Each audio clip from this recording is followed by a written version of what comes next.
Lumen nomor 11.532, 2 Maret 2024. Saudara pendengar di segenap penjuru tanah air, selamat bergabung dengan Lumen Indonesia. Lumen Indonesia siap melayani Anda setiap hari. Saudara terkasih, marilah kita bersatu dalam Tuhan kita Yesus Kristus yang tidak berubah dahulu, sekarang, dan selama-lamanya. Allah Sang Maha Rahim mengasihi dan menerima sebagaimana adanya kita. Allah Bapa kita di surga senantiasa bersedia menolong, menghibur, dan meneguhkan kita dalam menghadapi segala permasalahan hidup sehari-hari. Saudara-saudari, marilah kita mendengarkan renungan dengan judul Ada Apa Denganmu?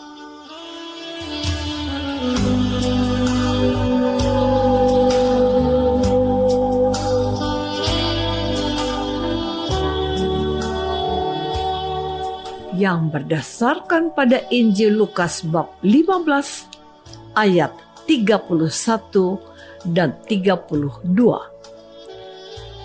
Kata ayahnya kepadanya, "Anakku, engkau selalu bersama-sama dengan aku, dan segala kepunyaanku adalah kepunyaanmu. Kita patut bersukacita dan bergembira, karena adikmu telah mati dan menjadi hidup kembali. Ia telah hilang dan didapat kembali."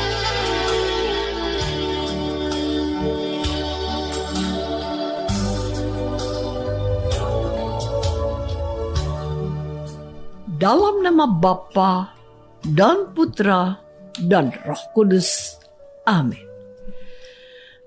Saudara-saudari terkasih dalam nama Tuhan Yesus Kristus, hari ini kita mendengar satu dari 3 perumpamaan yang diwartakan oleh penginjil Lukas tentang kemurahan hati Allah yang menghendaki setiap orang bertobat dan diselamatkan.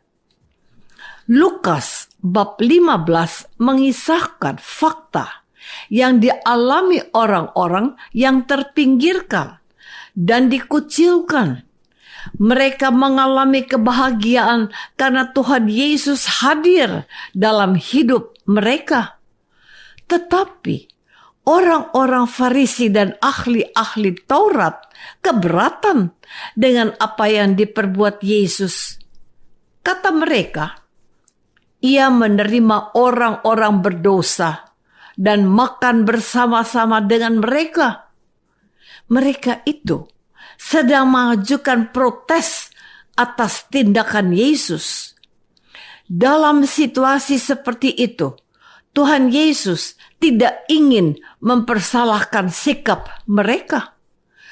Orang-orang Farisi dan ahli-ahli Taurat itu sebenarnya tidak rela kalau Yesus sebagai seorang guru dinajiskan hidupnya karena bergaul dengan orang-orang berdosa.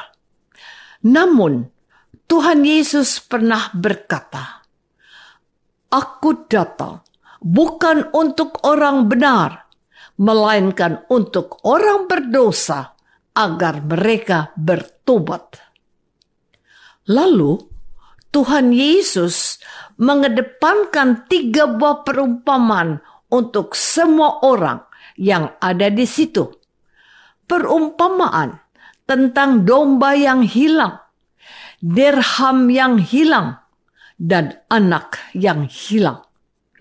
Injil hari ini mengedepankan yang terakhir tentang anak yang hilang.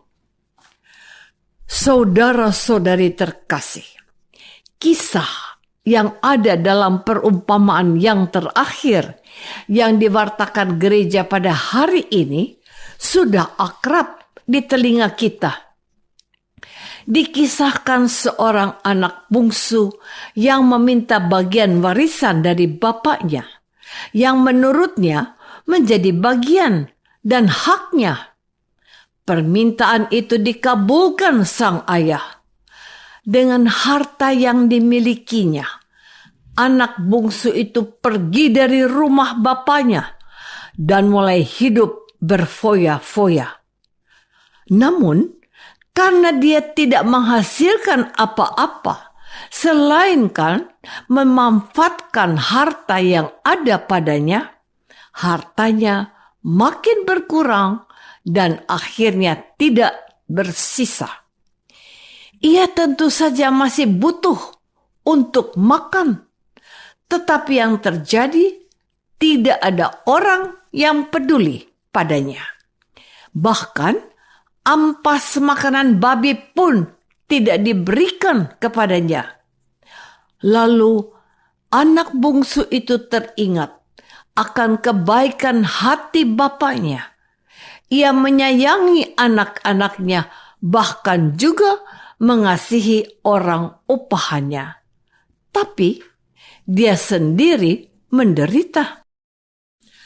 Saudara-saudari terkasih, anak bungsu yang telah meninggalkan rumah bapaknya itu akhirnya memberanikan diri untuk pulang ke rumah lagi.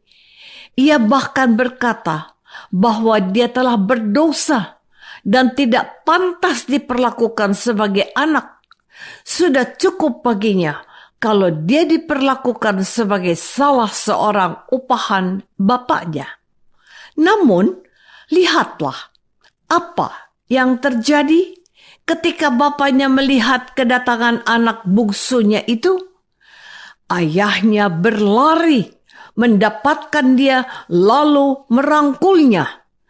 Ayah yang sangat mencintai anak bungsunya itu amat bahagia melihat kepulangan putra kesayangannya itu. Ia menyuruh orang upahannya mengadakan pesta penyambutannya. Ia memberikan jubah terbaik serta cincin terindah di jari anaknya. Bukan air susu sebelanga rusak oleh nila setitik, tetapi penolakan seorang anak pada kasih Bapa dilupakan oleh Allah karena anaknya itu mau dan berani pulang ke rumah bapaknya. Namun, apa yang terjadi dengan anak sulung dan kakak si bungsu ini? Ia tidak terima dengan perlakuan baik ayahnya itu. Ia protes kepada bapaknya. Mengapa Bapak berlaku seperti itu? Aku ini telah bertahun-tahun melayani Bapa dan belum pernah melanggar perintah Bapa. Tetapi kepadaku belum pernah Bapak memberikan seekor kambing untuk bersukacita dengan sahabat-sahabatku. Mengapa bapaknya berlaku tidak adil kepadanya? Mengapa anak yang telah durhaka ini justru disambut dengan meriah dan penuh sukacita? Saudara-saudari terkasih, mungkin kita akan memiliki sikap yang sama dengan si anak sulung kalau memperhatikan tingkah laku si anak bungsu. Enak aja, sudah menyakiti hati Bapa, pulang-pulang malah disambut dengan pesta pora. Tapi mungkin ada di antara kita yang berkata begini, "Ada apa denganmu, bro? Mengapa engkau tidak bisa menerima bapamu yang baik hatinya itu? Bukankah engkau mestinya bahagia karena adikmu pulang ke rumah?" Orang-orang Farisi dan ahli-ahli Taurat yang protes pada Yesus, yang bergaul dengan orang-orang berdosa itu, mendapatkan jawabannya. Mereka itu sama seperti anak sulung yang merasa tidak berdosa dan merasa diri benar. Mereka tidak rela pada penerimaan Yesus kepada orang-orang yang berdosa itu. Inilah kata-kata yang ditujukan kepada mereka. Sebagaimana sudah saya kutip di awal renungan hari ini. Anakku, engkau selalu bersama-sama dengan aku, dan segala kepunyaanku adalah kepunyaanmu. Kita patut bersukacita dan bergembira karena adikmu telah mati dan menjadi hidup kembali. Ia telah hilang dan didapat kembali. Hari ini kita diingatkan oleh Gereja Kudus untuk bertobat, tetapi juga harus membantu orang lain yang sesat jalannya untuk menemukan jalan pulang kepada Bapa yang Maha Rahim. Jangan kita berlaku tidak adil kepada saudara kita yang berani bertobat.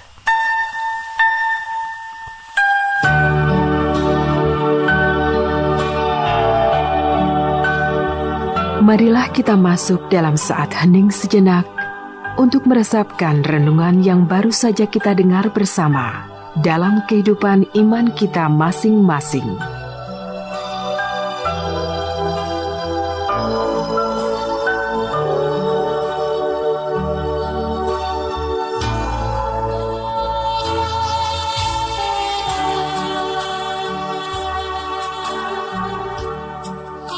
Apakah aku sudah memiliki sikap yang adil kepada saudara yang mau bertobat? Marilah kita berdoa. Bapa yang Maha Baik, bantulah kami untuk menjadi pribadi yang terus berusaha menaati perintah-perintah-Mu. Mampukanlah kami membantu saudara yang sesat untuk bertobat dan kembali ke rumah-Mu. Demi Kristus Tuhan dan pengantara kami. Amin. Semoga kita semua selalu dinaungi dan dibimbing oleh berkat Allah yang Maha Kuasa. Dalam nama Bapa dan Putra dan Roh Kudus. Amin.